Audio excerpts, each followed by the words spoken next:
నిర్మాణంలో ఉన్న షెడ్ కూలిపోయిన ప్రాంతాన్ని సోమవారం సందర్శించిన భీమిలి ఎమ్మెల్యే గంటా శ్రీనివాసరావు. షెడ్ కూలిపోయిన సంఘటనకు సింహాచలం దేవస్థానం పూర్తి బాధ్యత వహించాలని ఆయన అన్నారు. ఈ ప్రమాద ఘటనని కాంట్రాక్టర్ మీద నెట్టివేయడం సరికాదన్నారు.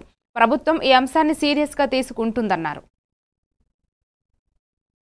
చందనోత్సవం ఉంది కాబట్టి అక్కడ లక్కీగా జనాలు లేకపోవడం వల్ల ఎలాంటి ప్రమాదం కూడా జరగలేదు.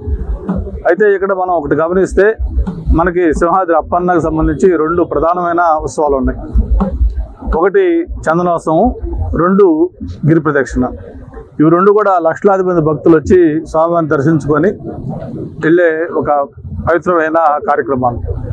మొన్న చందనోత్సవం రోజు కూడా సింహాచలం చరిత్రలో ఎప్పుడు లేని విధంగా ఒక గోడ కూలి 7గురు మరణించడం కూడా జరిగింది. అది ఎప్పుడు కూడా ఊహించని సంఘటన. మరి ఆ రోజు కూడా చిన్న ఏదో కాంట్రాక్ట్ నిర్లక్ష్యం లేకపోతే అశ్రద్ధ వల్ల జరిగిందని చెప్పి దాని మీద మనం చేయడం జరిగింది. మళ్ళీ ఈరోజు గిరి ప్రదక్షిణ, లక్షలాది మంది భక్తులు ఆ కొండ చుట్టూ తిరిగి స్వామివారి యొక్క దీనికోసం వచ్చే ఒక పవిత్రమైన రోజు ఆ రోజు.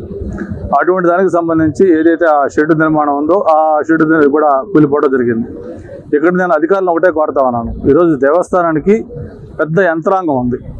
ఈఓ గారు ఉన్నారు, కింద ఈలు ఉన్నారు. ఒక నెపం వేయటం ఇది ఎప్పుడు కూడా ఎవరు ఒప్పుకునే విషయం కాదు. కాంట్రాక్టర్ సరిగా చేయించుకోవాల్సిన బాధ్యత యంత్రాంగం పైన ఉంది. ఆ టెంపరీగా ఒక షెడ్ వేస్తా ఉన్నాం. అలా కాకుండా అక్కడ పర్మనెంట్ షెడ్ నిర్మాణం చేసుకుంటే వేలాది రూపాయలు మనకు సేవ్ అవుద్ది. తర్వాత ఇలా టెంపరీ అరేంజ్మెంట్స్ కూడా ఉండకుండా పర్మనెంట్గా సేఫ్టీ కూడా బాగుంటుందని చెప్పారు. తప్పకుండా ఇది ఎగ్జామ్ చేయాల్సిన విషయమే.